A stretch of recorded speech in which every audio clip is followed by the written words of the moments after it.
La 22e édition du Private Equity Exchange se poursuit et nous allons bientôt terminer notre session d'interview pour cette émission spéciale. Mais avant cela, j'accueille Thomas Philippe, associé au sein de King & Spalding à Paris. Bonjour Thomas. Bonjour. Merci d'être avec nous aujourd'hui pour cette 22e édition. Vous étiez à l'instant sur un panel extrêmement intéressant. On va en parler pendant les prochaines minutes avec vous et avec vos autres copanélistes un petit peu plus tard. C'est le Buy and Build.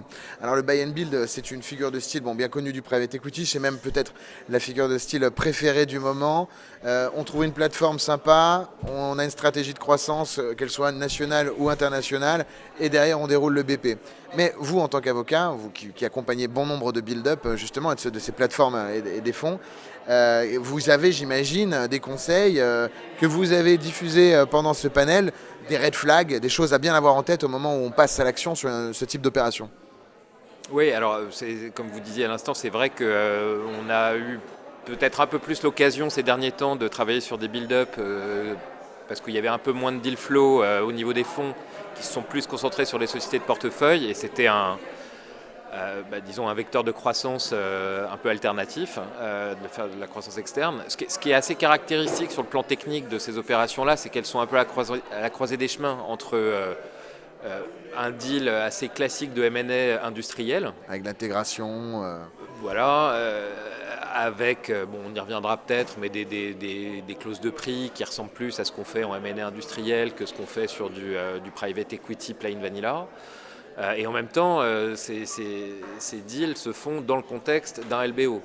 Donc avec des points d'attention très spécifiques qui vont être par exemple la manière dont ça va se financer, dont ça va s'intégrer dans un financement existant, qui va être plus ou moins pré-packagé pour permettre le financement de build-up. Parfois il y a simplement des lignes sur lesquelles on peut tirer et des éléments de process où il faut faire valider les due deals par son banquier.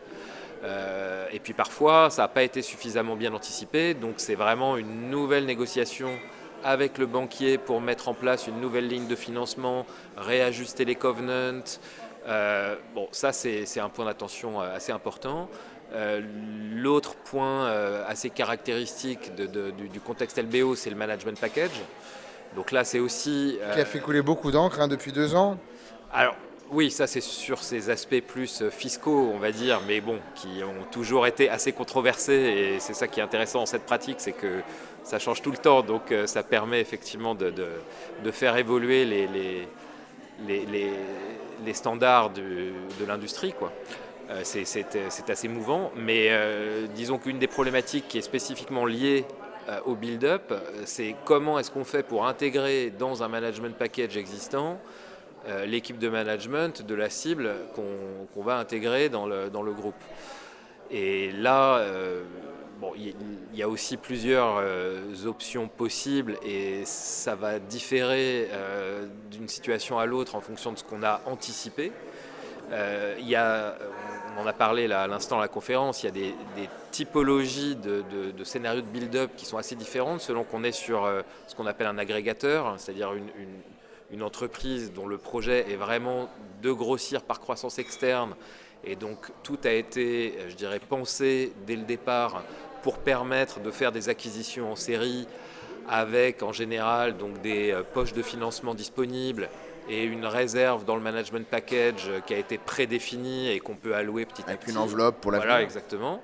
Et puis il y a d'autres situations où c'est un deal beaucoup plus opportuniste parce qu'une situation se présente, elle est intéressante, on y va, mais on n'a pas forcément on n'a rien derrière qui préparé ça en amont. Et donc là, il faut arriver à faire une place dans un management package. Ça peut parfois être assez compliqué.